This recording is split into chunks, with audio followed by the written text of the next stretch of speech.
asalaamaaleykum wa rahmatulahi taala wa barakatu. maa ngi nuyu mboolem ñi nga xam ne ñooy waa PDS yi fi teew fii ci département bu Guédiawaye man nag maa ngi tudd Ibrahima Mbodj président section PDS Wakhinane Nimzatt. waaw li ñu fi indi nag tey moo di déclaration boo xam ne dañu ko war a def ñun ñi nga xam ne ñun ñooy PDS fii man ci Guédiawaye. waaw man nag li ma ciy wax du bëri parce que comme temps bi dafa xaw a xat mais daal li may déclarer moo di ñun ñi nga xam ne ñun ñooy Wakhinane Nimzatt ñu ngi déglu parti démocratique sénégalais à son secrétaire le président Abdoulaye Wade. directive bu mu joxe daal ñun pare nañu pour jëfe loolu dégluwuñu nag keneen ku lu mu mën a doon ak ku mën a doon ci parti bi ñun président Abdoulaye Wade la ñuy déglu parce que il est le secrétaire général national.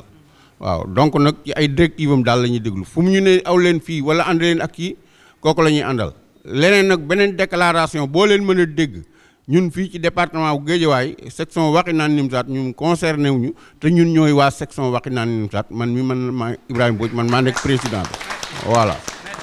waa asalaamaaleykum la fédération départementale de Guédiawaye ñu ngi nuyu ñëpp ñi nga xamante ne ñi ngi fi teew. indi ay précisions par rapport ak li nga xamante ne gis nañ ko démb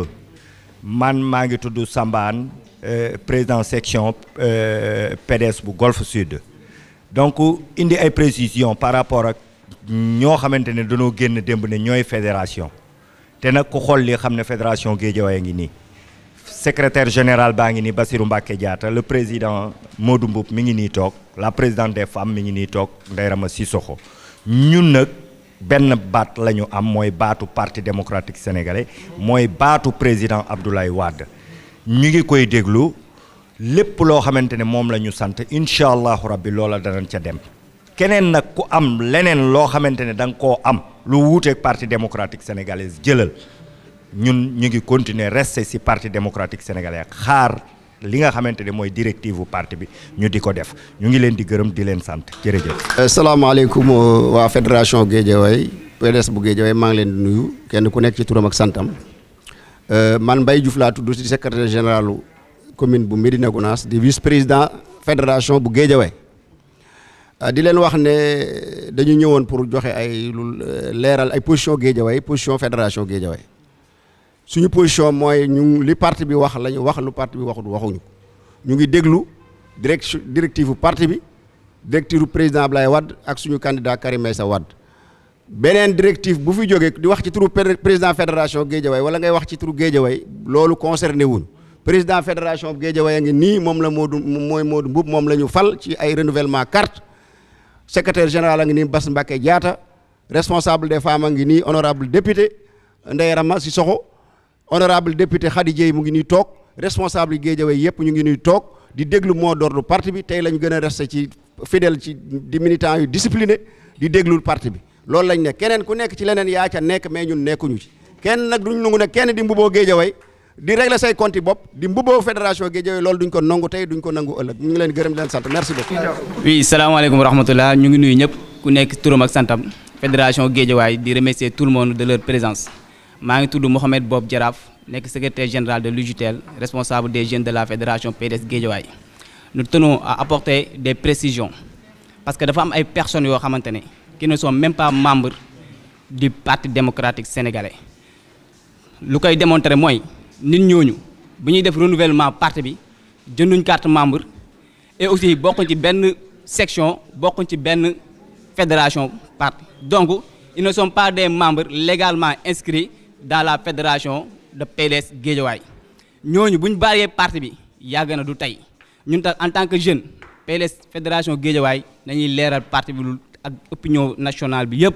que ne ñun la jeunesse de PDS Guédiawaye ñu ngi ci derrière suñu secrétaire général national moom la ñuy déglu moo door la ñuy déglu fu mu ñu jëmale foofu la ñuy jëm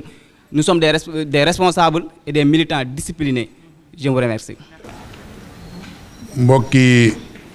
militante Guédiawaye di fédération du PDS département bu Guédiawaye ñi nga am mbégte daje fii ci suñu permanence nationale bii nga xam ni mooy permanence Alhaji Bàcci Dieng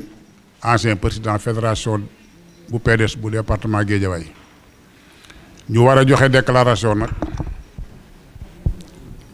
ci li xew coow li bari na lool jàppal bàyyil ci élection présidentielle yi ñu jëm PDS xumb ci lool coow topp ko ci lool ku ne yàkkamti mu ànd ak yow am na nag ñuy mbubboo ni PDS lañu ay président fédération lañu mën nañ ni moom lañu woon waaye dootuñu ko nag ndax président fédération du élection bu jóg mu dem taqi feneen loolu bokkul ci ngëm ca la nga nekk bokkul ci ngor te dara waralu ko lu may ay poñeti àddina nit day gëm la mu nekk ñun nag ñu gëm suñu parti démocratique sénégalais nga xam ne ba ñuy tuut tànk ba léegi ci la ñu nekk mosuñu buuse dem fenn ca duñu buuse dem fenn ànd ceeg suñu jom ak suñu fulla ak suñu ngor mooy militant yi di militant yi parti démocratique sénégalais nekk ci sama gannaaw ñu ànd di def yëglu bii nga xam ne àddina bi yépp lañ koy yëgal suñu candidat Karim Meïssa Wade yàlla dogal na bokkut dogalu yàlla la nangu nan ko loolu nag ku mu tax ña nga jiite nga ànd ak ñoom dem feneen ma ni gëmoo woon parti bi gëmoo woon Karim kon la nga doon wax du woon dëgg ci yow ñi mu doon dëgg ci ñoom tey ñëw ngi nii tey lañ gën a fesal seenug ànd ci PDS tey lañ gën a fesal seenug bëgg Karim Wade fu ñu ni fala foofu la ñun parti la ñuy déglu jaayunu kenn suñu bopp néewunu kenn yow la 19 candidats yi fi nekk maa ni man Modou bu président fédération di département bu Guédiawaye ànduñu ci kenn ku dul ku Ablaye Wade joxoñ wala ko Karim joxoñ kenn ci ñoom mënul accès ci nun ba nu jox la waaw dul la sax wuyu téléphone buñ la xamee ñun li ñu nekk dañ ci fidèle ay PDS lañu àddina nag yemul suba élection législative mi ngi ñëw élection locale mi ngi ñëw ñun waa département Guédiawaye tey la ñu gën a jël engagement ci suñu parti honorable député yaa ngi nii xele yaa ngi nii CTL yi arabi saa yaa ngi fi ki jiite jigéen ñaa ngi fi ñi jiite transport ñëpp ñi ngi fi loolu mooy fédération légitime bu jaay ay carte monter ay section monter ay secteur ba monter fédération jiital ma kenn ci weddiwul te bu ma dégloo tey presse bi 59 fédération moo am ci Sénégal ci parti démocratique sénégalais fédération yooyu jaay carte ñu falu ci renouvellement de parti bi ñaari militant rek laa ci déggagun ñu joxe déclaration ko amul militant demal nga wuti ko nañu bàyyi nag turu PDS yu ñuy mbubboo pour di ci wut lu ñuy am kooku nag day arrêté ñun ay mag lañu du ñu fooye suñu bopp ay gor lañu du ñu fooye suñu bopp ay kilifa lañu ci réew mi du ñu fooye suñu bopp du ñu fooye it lu ñu bokk du ñu fooye suñu bopp li ñu bokk duñ ko fooye te du nangu ku koy fooye PDS du marchandise kenn ba saa yu la neexee nga jël sa kàddu dem jaayi ko kuy jaayal sa bopp mais kenn dootu mbubboo suñu parti pour say intérêt bopp koo xam ne ña nga jiite nag da nga leen a jàppe comme i xar ñun ñi ñu jiite dañ leen def àndum nawle waaye defuñu leen comme ay xar di leen jaayi kenn mënuñu jënd kenn amul suñu njëkk permanence bii fi laay terminé gis ngeen ko ni mu taaroo permanence bu mel noonu mustam ci Guédiawaye amul sax ci Sénégal permanence su PDS boo xam ne bii département ba ci boppam fédération ba ñoo ko jël bu mel nii amul te kenn du ko fay lu dul nun nooy cotiser dañuy cotiser bu weer dee fay ko parti fay luñ ko man mii mën naa ko fay ca du ma ko fay dañoo cotiser kun ñun bu weer dee ñu fay ko incha allah fi la ñuy nekk ba abadan li fekk PDS a ngi am ñun ñu di ay nekk ay PDS su PDS amatul nag su boobaa nu bàyyi sax politique kenn jarul lu politique ku dul PDS asalaamaaleykum wa rahmatullahi taala wa barakatu. asalaamaaleykum la fédération départementale de Guédiawaye la fédération authentique man la honorable député Ndeye Rama Cissokho présidente des femmes du département nekk secrétaire général de la section de Wakhinane Nimzatt may nuyu ñëpp di jaajëfal ñëpp lii moom mooy la fédération authentique moom mooy la fédération constante bi nga xam ne bi ñu jàppee ba léegi bàyyiwuñu gis nañ nag li fi xew ci fan yii ñu génn muy ay nit ñoo xam ne c'est des chasseurs de primes ñoo xam ne gëmuñu dara su parti bi jaaree droite ñu jaar gauche lu parti bi ne lii la ñuy def ñoom ñu def leneen kon ñooñu ñun jàppewuñ ne ñooñu ci parti bi la ñu bokk parce que depuis 2019 bi parti bi joxee ay directives ñoom dañoo def lu leen neex ñu ñëw encore en 2024 parti bi waxagul ñoom ñu jóg jël seeni décision personnelle ne dañuy dem soutenir un candidat ñun nag ñun ñooy la fédération légitime ñun ñooy la fédération constante ñun ñooy la fédération authentique toog nag di xaar les directives de notre secrétaire général national le président Abdoulaye Wade di xaar aussi les directives de notre candidat le président Karim Meïssa Wade parce que ñun PDS lañu gëmuñu beneen parti le président léegi wax na ko nee na PDS su demee ba jeex ñun dañuy bàyyi politique te effectivement PDS bu jeexee dañuy bàyyi politique man en tant que honorable député fan yii ñu ngi wax naan am y a des députés qui ont rejoint la coalition de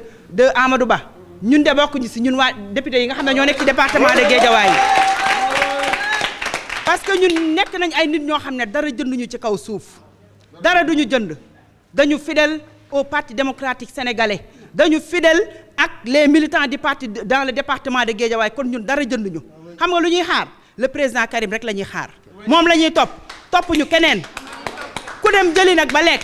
yow la engagé ñun jëliwuñu lekkuñu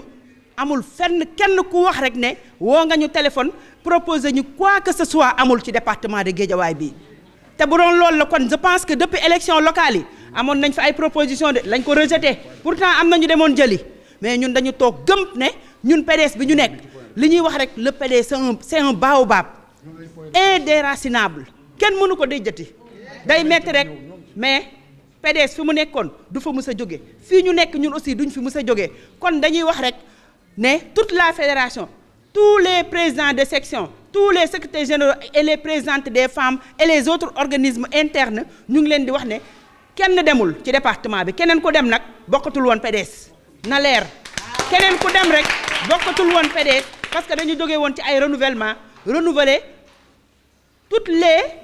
59 fédérations du Sénégal yi nga xam ne moom la PDS am bi ñu ko renouveler ñi nga xam ne ñoo jaayoon carte ñoom ñoo occuper les instances du parti keneen ku jaayul carte nag nekk ci leneen kooku yow loolu yow la engagé mais ñun daal ligne directrice su parti bi la ñuy topp te ba léegi jëlaguñu benn décision le président Karim Meïssa Wade la ñuy déglu fu mu jaar ñu jaar fa fu mu jaarul jaaruñu fa loolu laa amal lu wax je vous remercie. rajim bismillahi rahmani rahim laa xawla wala xawata illa billahil azim ci saytaana yi ci biir Géejawaay gii nag jóg ni ñoom la tadunu ñoom man la honorable député Khady Dieye présidente 5e section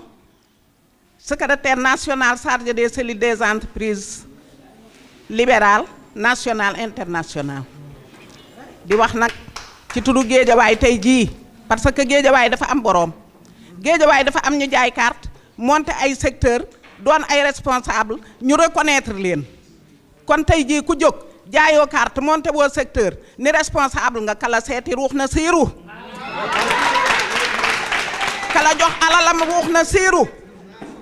kala jox ay otoom ruux na siiru ndax ñooñu dunu dara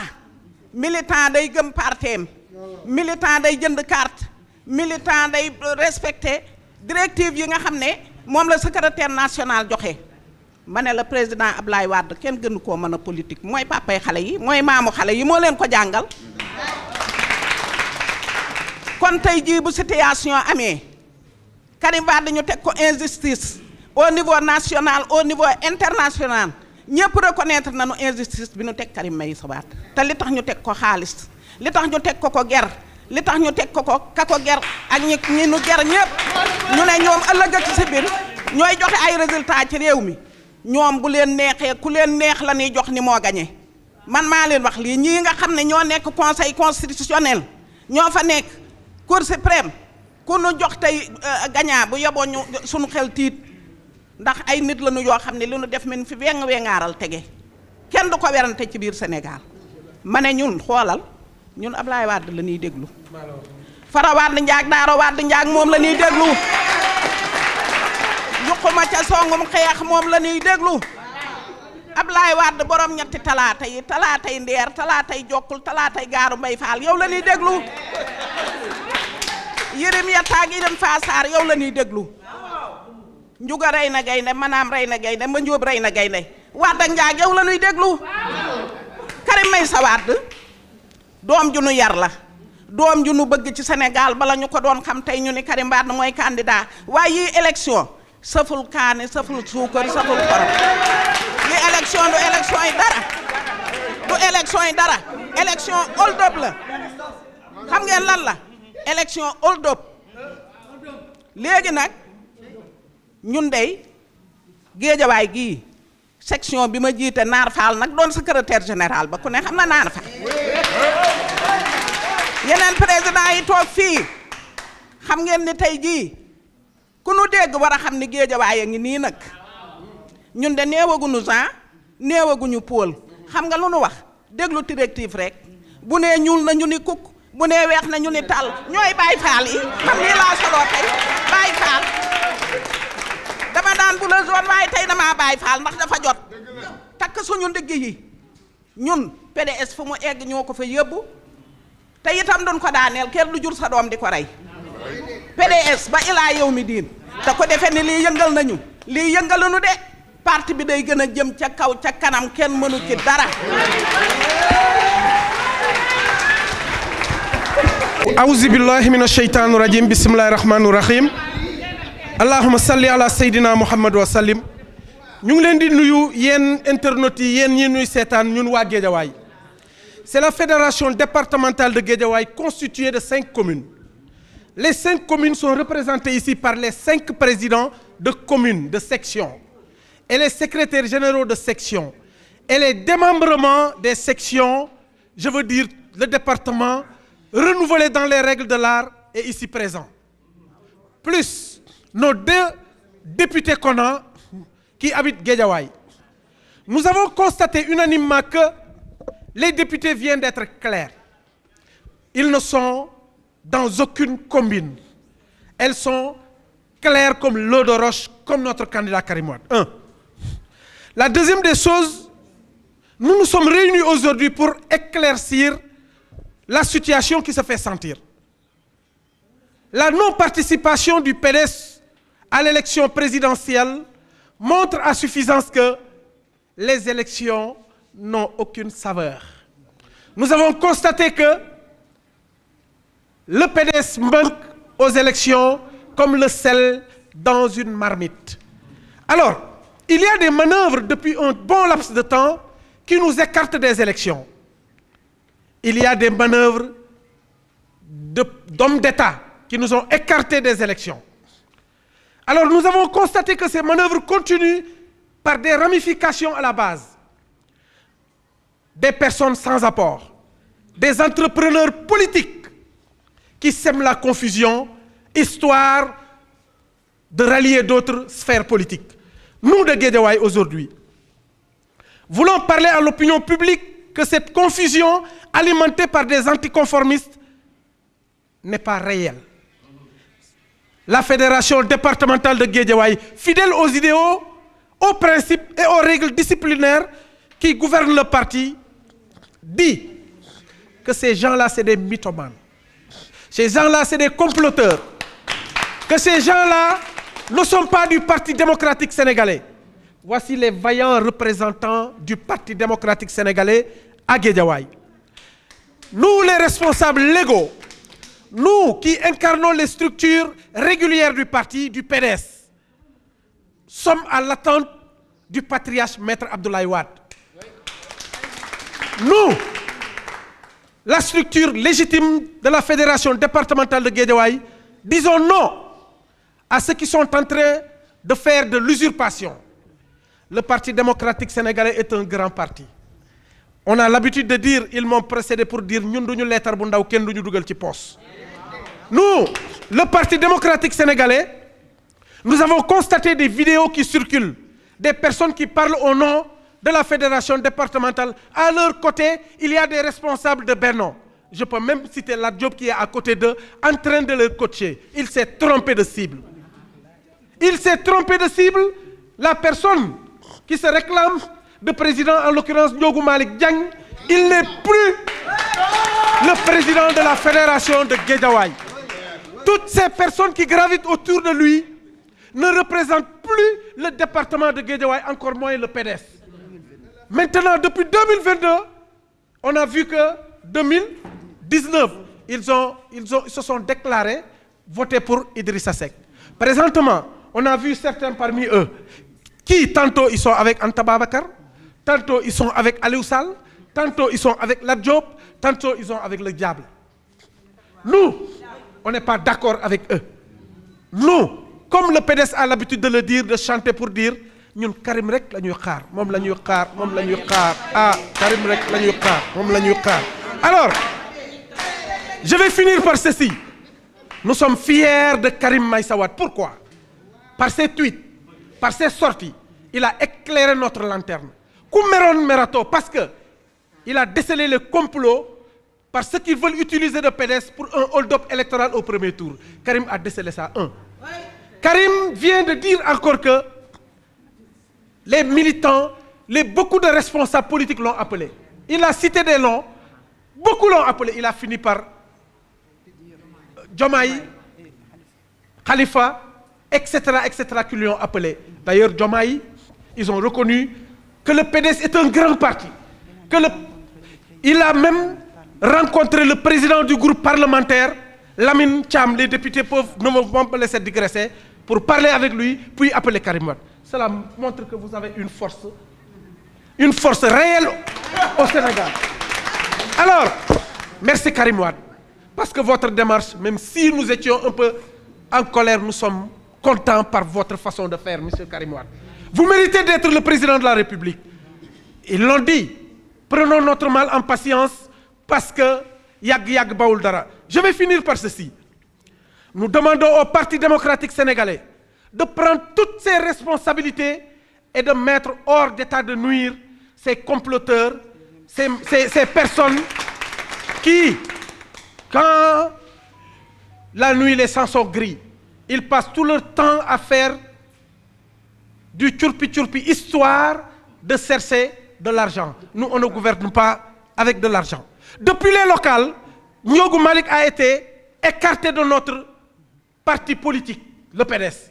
parce que ses manigances et sa façon de faire avec son groupe ne nous a pas plu. Alors, aujourd'hui, je vais finir pour vous dire qu'il y avait un regroupement de sauvants, je ne sais pas, vous avez vu que vous avez tort de prendre certaines personnes et de cheminer avec eux.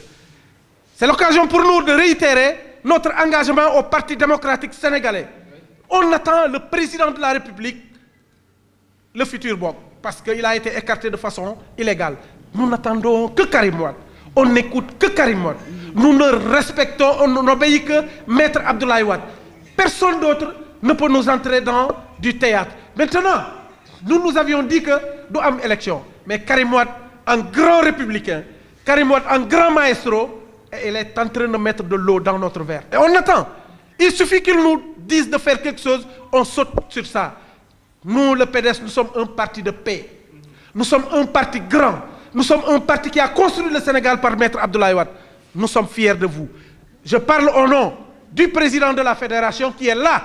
C'est celui-là qui a remplacé Ndiogou Malick Diagne. Il est là. Donc vous qui êtes en train de manigancer, vous n'avez rien compris. Venez nous voir et essayons de le faire dans les règles de l'art. Je finis par vous dire que